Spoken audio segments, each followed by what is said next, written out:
गहरे से गहरा सवाल ये उठा है कि अगर परमात्मा ही चला रहा है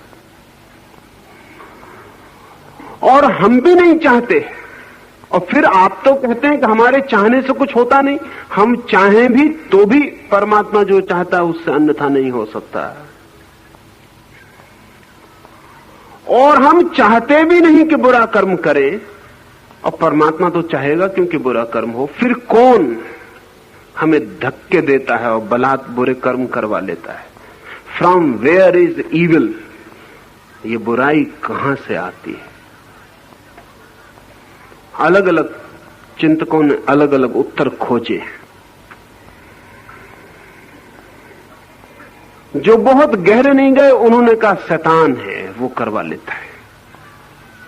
उत्तर खोजना जरूरी था, लेकिन कोई बहुत गहरा उत्तर नहीं। वो कहते हैं डेविल है, एक पापात्मा है, वो सब करवा लेती। लेकिन ये उत्तर बहुत गहरा नहीं है, क्योंकि अर्जुन को अगर ये उत्तर दिया जाए तो अर्जुन कहेगा वो परमात्मा उस पापात्मा पर कुछ नहीं कर पाता, वो परमात्मा उस शैतान को कुछ नहीं कर पाता। तो क्या वो शैतान परमात्मा से भी ज्यादा शक्तिशाली है? और अगर शैतान परमात्मा से ज्यादा शक्तिशाली तो मुझे परमात्मा के चक्कर में क्यों उलझाते हो? मैं शैतान को ही नमस्कार करूं।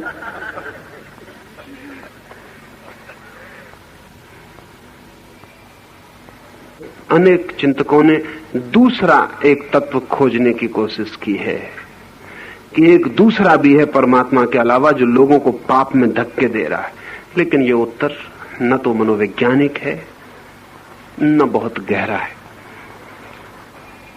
इसे तो केवल वे ही राजी हो सकते हैं जो किसी भी चीज के लिए राजी हो सकते हैं। इस उत्तर से और कोई राजी नहीं हो सकता, इसलिए कृष्ण ऐसा उत्तर नहीं देते। कृष्ण बहुत मनोवैज्ञानिक उत्तर देते हैं। वो ये कहते हैं प्रकृति के 3 गुण हैं,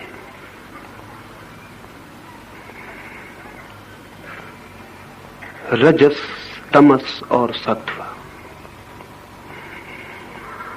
उनका उत्तर बहुत वैज्ञानिक है। वो कहते हैं प्रकृति त्रिगुणा है, और मैं आपको ये कहूं कि ये 3 गुण की बात जब कृष्ण ने कही थी तब बड़े वैज्ञानिक आधार रखती थी, लेकिन कृष्ण के बाद पिछले 5000 सालों में जितने लोगों ने कही उनको इसके विज्ञान का कुछ बोध नहीं था। दोहराते रहे, लेकिन अभी पश्चिम में पिछले 20 साल में विज्ञान ने फिर कहा कि प्रकृति त्रिगुणा है। जिस दिन हम आधुनिक सदी में परमाणु का विश्लेषण कर सके, परमाणु को तोड़ सके, उस दिन बड़ी चकित होकर हमें पता चला कि परमाणु 3 हिस्सों में टूट जाता है। पदार्थ का जो अंतिम परमाणु है वो 3 हिस्सों में टूट जाता है, इलेक्ट्रॉन, न्यूट्रॉन और पॉजिट्रॉन में टूट जाता है। और वैज्ञानिक कहते हैं कि इन 3 के बिना परमाणु नहीं बन सकता, और इन 3 के जो गुण धर्म हैं वे ही गुण धर्म हैं जो सत्व, रज और तम के। ये 3 जो काम करते हैं वे वही काम करते हैं जो हम बहुत पुराने दिनों से सत्व, रज और तम शब्दों से लाते थे। उसमें तमस जो है, इनर्शिया, वो अवरोध का तत्व है, स्थिरता का तत्व है। अगर तमस ना हो तो जगत में कोई भी चीज स्थिर नहीं रह सकती।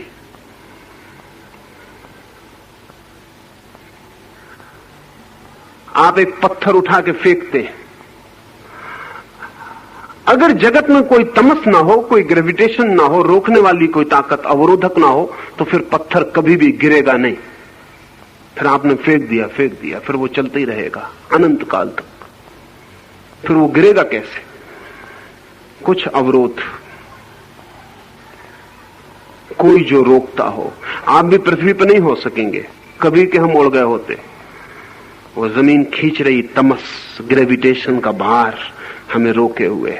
अभी जो अंतरिक्ष यात्री अंतरिक्ष यात्रा पर गए, उनकी बड़ी से बड़ी कठिनाइयों में एक कठिनाई ये है कि जैसे ही जमीन के ग्रेविटेशन के बाहर होते हैं 200 मील के पार, वैसे ही कशिश समाप्त हो जाती है, तो आदमी गुब्बारे जैसा हो जाता है। जैसे गैस भरा गुब्बारा उड़ने लगता। अगर बेल्ट ना बंधा हो कुर्सी से तो आप यान के तत्काल कुर्सी से उठ के यान के टप्पर से गुब्बारे की तरह टकराने लगेंगे, फिर नीचे भी उतर नहीं सकते, कोई ताकत काम नहीं करती नीचे उतरने के लिए। चांद पर यही कठिनाई है, क्योंकि तमस चांद का कम है, 8 गुना कम है।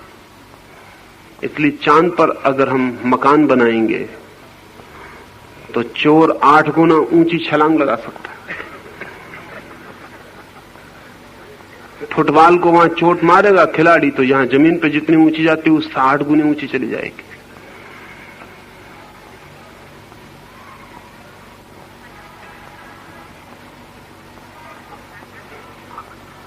ये जो तमस का अर्थ है इनर्शिया, अवरोधक शक्ति। अब बड़े मजे की बात है, अगर अवरोधक शक्ति न हो तो गति भी असंभव है। गति भी इसीलिए संभव है कि अवरोधक शक्ति का उपयोग कर पाते हैं। आपकी कार में जैसे ब्रेक ना हो, फिर गति भी संभव नहीं है, आप पक्का समझ लेना। फिर कार चलनी भी संभव नहीं है, इसका मतलब नहीं कि नहीं चल सकती, चल गई, बस एक ही दफे चल गई। उसमें वो ब्रेक भी चाहिए जो अवरोधक है। एक्सीलरेटर ही काफी नहीं है, उसमें अवरोधक। जीवन एकदम विस्फोट हो जाए अगर उसमें रोकने वाली ताकत न हो। इनर्शिया, तमस जो है वो रोकने वाली ताकत है। तेजस जो है वो गति की, मूवमेंट की ताकत है। ये उल्टी ताकतें हैं। तमस रोकता, रजस गति देता। शक्ति है, एनर्जी है। सत्व तीसरा कौन है? जैसे कि हम एक ट्रायंगल बनाएं, 2 कोण नीचे हो और एक ऊपर हो। सत्व इन दोनों के ऊपर है। कहें कि इन दोनों का बैलेंस है, संतुलन है। सत्व बैलेंसिंग है, वो संतुलन है। अगर गति भी हो, रोकने वाला भी हो, लेकिन संतुलन ना हो, जैसे कार है, उसमें एक्सीलरेटर भी है और ब्रेक भी, लेकिन ड्राइवर नहीं है। वो जो ड्राइवर जो है वो पूरे वक्त बैलेंसिंग है। जब जरूरत होती तो ब्रेक पे पैर ले जाता, जब जरूरत होती तो एक्सीलरेटर पे पैर ले जाता। वो पूरे वक्त बैलेंस कर रहा है। सत्व जो है वो बैलेंसिंग। ये 3 तत्व हैं जिनको भारत ने ऐसे नाम दिए थे, पश्चिम जिनको इलेक्ट्रॉन, पॉजिट्रॉन, न्यूट्रॉन कहे, कोई और नाम दे, इससे कोई अंतर नहीं पड़ता।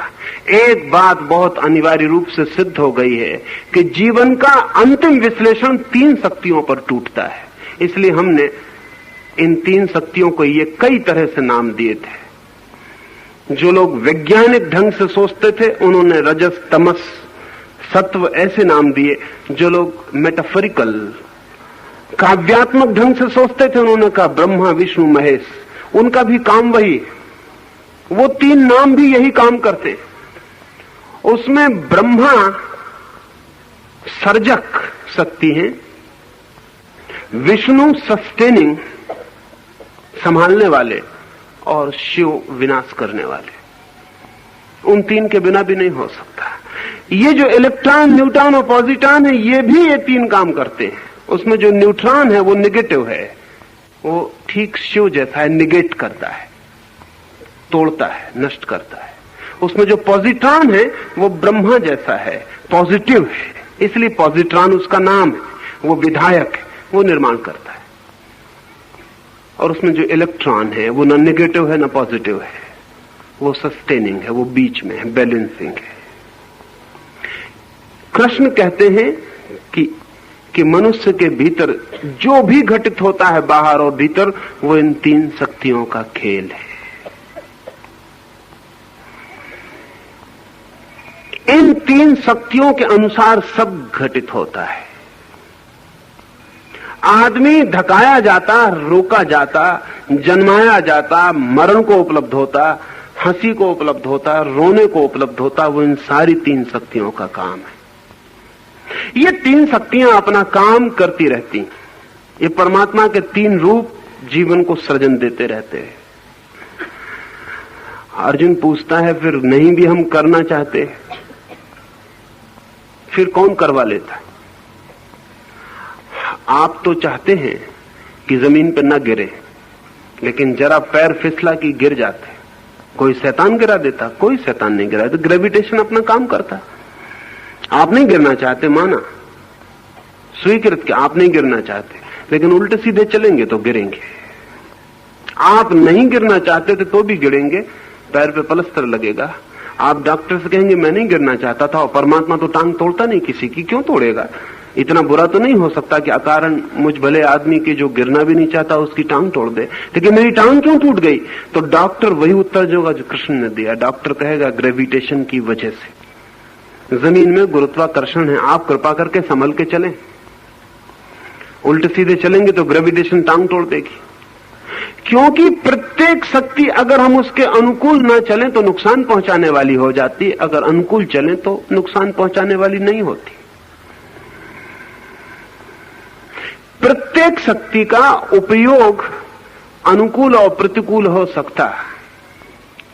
अब मनुष्य के भीतर कौन सी शक्तियां हैं जो उसे बलात्, जैसे कि एक आदमी नहीं गिरना चाहता और गिर जाता और टांग टूट जाती, और एक आदमी क्रोध नहीं करना चाहता और क्रोध हो जाता और खोपड़ी खुल जाती, या दूसरे की खुल जाती या खुद की खुल जाती। क्या कौन कर जाता है ये सब? परमात्मा। तो परमात्मा को क्या प्रयोजन है? और परमात्मा ऐसे काम करे तो परमात्मा हम उसे कैसे कहेंगे? कोई कहेगा शैतान, कृष्ण नहीं कहते। कृष्ण कहते हैं सिर्फ जीवन की शक्तियां काम कर रही हैं। मनुष्य के भीतर क्रोध है, वो भी अनिवार्य तत्व है। कहें कि वो हमारे भीतर नेगेटिव फोर्स है। क्रोध विनाश की शक्ति है हमारे भीतर। प्रेम हमारे भीतर निर्माण की शक्ति है, और विवेक हमारे भीतर बैलेंसिंग फोर्स है। जो आदमी विवेक को छोड़कर सारी शक्ति क्रोध में लगा देगा, वो बलात् नरक की तरफ चलने लगेगा, नहीं चाहेगा तो भी जाएगा। जो सारी शक्ति प्रेम की ओर लगा देगा, वो बलात् स्वर्ग की ओर जाने लगेगा, चाहे चाहे और चाहे ना चाहे। उसके जीवन में सुख उतरने लगेगा। और जो आदमी बैलेंस कर लेगा और समझ लेगा कि दुख और सुख और दोनों के बीच में अलग, वो आदमी मुक्ति और मोक्ष की दिशा में यात्रा कर जाएगा। इसलिए हमारे पास 3 शब्द और समझ लेने जैसे हैं, स्वर्ग, नरक और मोक्ष। स्वर्ग में वो जाता जो अपने भीतर की विधायक शक्तियों के अनुकूल चलता है, नरक में वो जाता जो अपने भीतर विनाशक शक्तियों के अनुकूल चलता है, मोक्ष में वो जाता जो दोनों के अनुकूल नहीं चलता, दोनों को संतुलित करके दोनों को ट्रांसेंड कर जाता, परा हो जाता, अतीत हो जाता है। कृष्ण कह रहे हैं शक्तियां हैं, और इन 3 शक्तियों के बिना जीवन नहीं हो सकता है। इसलिए अर्जुन, कौन तुझे धक्का देता है ऐसा मत पूछ, ये समझ कि धक्का तेरे भीतर से कैसे निर्मित होता है। क्रोध, काम, अहंकार, अगर उनके प्रति तू अतिशय झुक जाता है तो जो तू नहीं चाहता वो तुझे करना पड़ता है। कभी आपने देखा काम वासना मन को पकड़ ले? कहना ठीक नहीं है कि काम वासना मन को पकड़ ले, कहना यही ठीक होगा कि जब आप काम वासना को मन को पकड़ लेने देते हैं, आप जब पकड़ लेने देते हैं, और ध्यान रहे काम वासना आपके बिना पकड़ाए आपको नहीं पकड़ती है। हाँ, एक सीमा होती है हर चीज की, उसके पार मुश्किल हो जाता है रोकना। एक सीमा होती है। जगह जगह हमने कार के ट्रैफिक पे लिखा हुआ है कि यहां 5 मील रफ्तार। क्यों? क्योंकि वहां इतने ज्यादा लोग गुजर रहे हैं कि अगर 30 मील रफ्तार हो तो रोकना समय पर मुश्किल है, 5 मील हो तो समय पर रोकना आसान है। जहां लोग कम गुजर रहे हैं वहां 70 मील भी हो तो कोई हर्ज नहीं, वहां समय पर 70 मील भी रोकना आसान है। हर चीज की एक सीमा है। सिगमंड फ्रायड एक कहानी कहा करता था। वो कहा करता था कि एक छोटे से गांव में एक गरीब म्युनिसिपल कमेटी ने गांव का कचरा ढोने के लिए एक घोड़ा खरीदा, बैलगाड़ी, एक घोड़ा गाड़ी के लिए। लेकिन गरीब थी म्युनिसिपैलिटी, और कहते हैं गांव बड़ा बुद्धिमान था। बुद्धिमान था ऐसा कहें, या लोगों में ऐसी मजाक प्रचलित थी कि गांव बहुत बुद्धिमान है। गांव को ऐसा ख्याल था कि बहुत बुद्धिमान है, हालांकि वो जो भी करता था वो बुद्धिहीनता के काम होते थे। म्युनिसिपल ने एक घोड़ा खरीदा, लेकिन घोड़े को घास, दाना, पानी इतना महंगा पड़ने लगा कि म्युनिसिपल के बजट पर भारी हुआ। गरीब छोटी सी म्युनिसिपल थी। कमेटी बुलाई गई, उन्होंने तय किया कि क्या किया जाए। उन्होंने कहा कि आधा राशन करके देखा जाए घोड़े के लिए। अगर आधे में काम चल जाए तो ठीक, नहीं फिर थोड़ा बढ़ा देंगे। आधा राशन किया, लेकिन काम बिल्कुल ठीक चल गया। घोड़ा आधे राशन पे भी जिंदा रहा। तब तो उन्होंने कहा कि हम पागल हैं जो इसको इतना दें, और आधा करके देखें। उन्होंने और आधा किया, घोड़ा फिर भी जिंदा रहा और फिर भी काम करता रहा। उन्होंने कहा हम बिल्कुल पागल हैं, इसे और आधा करें। और भी आधा कर दिया। घोड़ा मुश्किल में रहा, लेकिन फिर भी किसी तरह काम करता रहा। म्युनिसिपल कमेटी ने कहा कि हम बिल्कुल नासमझी कर रहे हैं, अब राशन बिल्कुल बंद कर दें। राशन बिल्कुल बंद कर दिया। जो होना था वही हुआ, घोड़ा मर गया। एक सीमा थी जहां तक घोड़ा कम राशन पर भी काम किया, फिर एक सीमा आई जहां से काम नहीं कर सका। हमारी प्रत्येक वृत्ति की सीमाएं हैं, जहां तक हम उन्हें रोक सकते हैं और जहां से फिर हम उन्हें नहीं रोक सकते। एक विचार मेरे मन में उठा,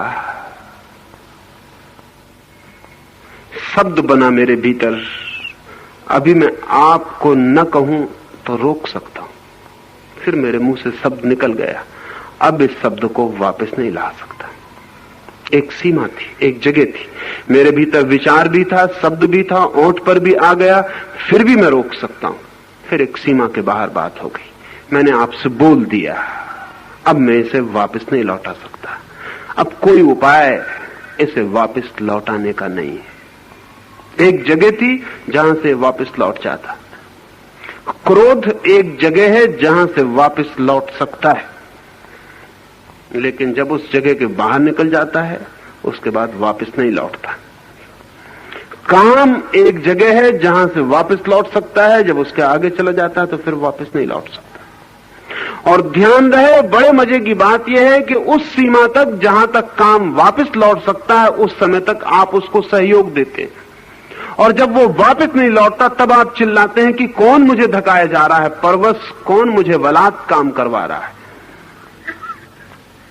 इसे ठीक से भीतर समझेंगे तो ख्याल में आ जाएगा। एक जगह है जहां तक हर वृत्ति आपके हाथ में होती है, लेकिन जब आप उसे इतना उकसाते हैं कि आपका पूरा शरीर और पूरा यंत्र उसको पकड़ लेता है, फिर आपकी बुद्धि के बाहर हो जाती। फिर आप कहते हैं कि नहीं नहीं, और फिर भी घटना घट के रहती है। तब आप कहते हैं कौन बलात् करवाए चले जाता है, जबकि हम नहीं करते हैं, कोई नहीं करवाता। शक्तियां करती हैं, लेकिन करवाने का अंतिम निर्णय गहरे में आपका ही कोऑपरेशन है, आपका ही सहयोग है। कृष्ण इतना ही कह रहे हैं कि कोई बैठा नहीं है पार तुम्हें क्रोध में, काम में, युद्ध में, लड़ाई झगड़े में ले जाने को। प्रकृति के नियम हैं, अगर उन नियमों को तुम समझ लेते हो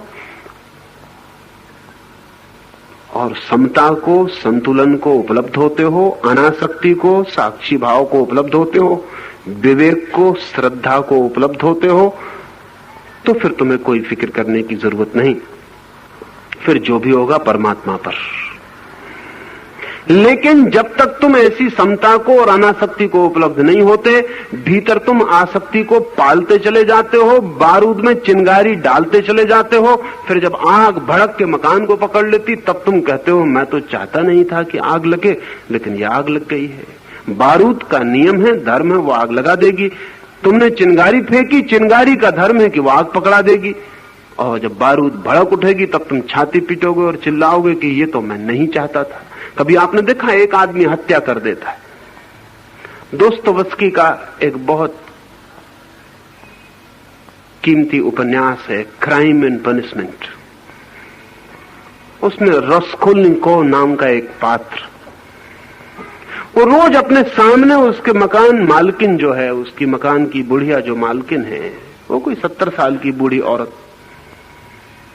वो गिरवी रखने का काम करती है और लोगों से खींच के ब्याज चूसती है। मरने के करीब है लेकिन रत्ती भर दया नहीं करती। कोई नहीं है उसका, बहुत धन है। और रास्कोल्निकोव एक विद्यार्थी है, वो देखता रहता अपनी खिड़की से। गरीब आदमी गिड़गिड़ाते हैं, रोते हैं, चिल्लाते हैं, लेकिन कुछ भी नहीं। उनके कपड़े भी उतरवा लिए जाते हैं। कोई दया नहीं, कोई ममता नहीं। कई बार उसके मन में होता है इस बुढ़िया को कोई मार क्यों नहीं डालता, इसके होने की कोई जरूरत ही क्या है। ये मर भी जाए तो हर्ज क्या है, ये मर जाए तो सैकड़ों लोग जो उसके चक्कर में फंसे हैं वो मुक्त हो जाएं। गरीब किसान, गरीब मजदूर, गरीब लोग, विधवा औरतें, बीमार आदमी, वो सब उससे ब्याज पे रुपया ले लेते हैं। फिर वो कभी चुकता नहीं, उनकी चीजें भी चुक जाती हैं और उनको अदालत में मुकदमे भी चलते हैं, सजाएं भी हो जाती हैं। रोज यही काम। वो कई बार सोचता है कोई इसकी गर्दन क्यों नहीं दबा देता, और बहुत बार उसके हाथ खुद भिज जाते हैं कि गर्दन दबा दूं। फिर वो सोचता है कि मुझे क्या मतलब, और मैं क्यों दबाऊं, और मेरा क्या बिगाड़ा। फिर वो बात भूल जाता है। फिर ऐसे वर्षों चलता रहा। फिर एक दिन उसे भी फीस भरनी है और घर से पैसे नहीं आए, तो अपनी घड़ी रखने उस बुढ़िया के पास गया। सांझ का वक्त है, उसने घड़ी बुढ़िया को दी। बुढ़िया ठीक से देख नहीं सकती, 70 साल उसकी उम्र है। वो खिड़की के पास घड़ी को ले जाके देखती है रोशनी में कि ठीक है या नहीं, कितने पैसे दिए जा सकते हैं। अचानक बस रास्कोल्निकोव को क्या हुआ कि उसने जाकर उसकी गर्दन दबा दी। उसे पता ही नहीं चला कब ये हुआ। गर्दन जब दब गई और जब उसके हाथ में उसकी नसें उभर आई और खून उसके मुंह से गिरने लगा, तब वो घबराया कि ये मैंने क्या कर दिया। वो बुढ़िया नीचे गिर पड़ी, तब उसे पता चला ये तो मैंने हत्या कर दी। तब वो भागा और तब वो रात भर अपने बिस्तर में सोचता है कि मैं उसकी हत्या कैसे कर दिया।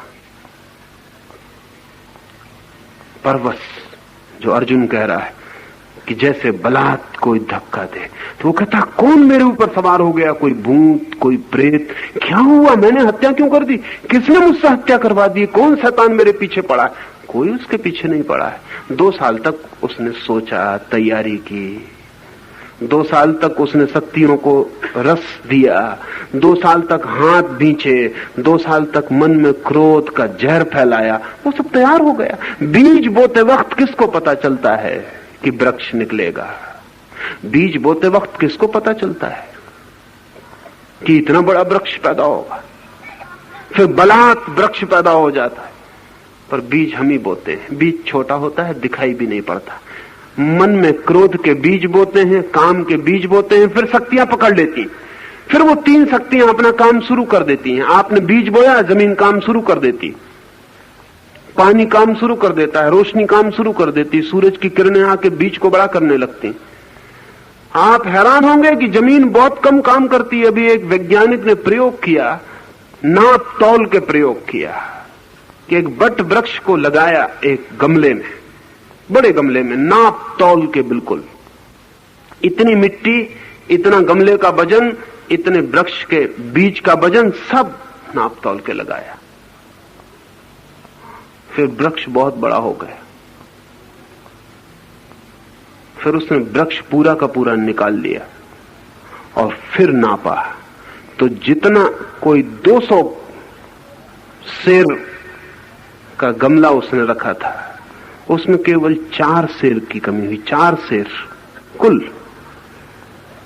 और वृक्ष को नापा, तोला, तो वो तो कोई 280 सेर निकला वृक्ष, और कुल 4 सेर की कमी हुई मिट्टी में। और उस वैज्ञानिक का ख्याल है कि वो 4 सेर भी वृक्ष ने नहीं लिए, वो भी हवा भी आती है, तूफान भी आता है, मिट्टी उड़ भी जाती है, पानी में बह भी जाती। 4 शेर, इतना बड़ा वृक्ष कहां से आ गया? सूरज भी दे रहा है, हवाएं भी दे रही हैं, पानी भी दे रहा है, जमीन भी दे रही है, चारों तरफ से पूरा कॉस्मॉस उसको दे रहा है। एक छोटे से बीज को आपने बो दिया, फिर सारी दुनिया की ताकत उसको दे रही और वो बड़ा हो रहा है।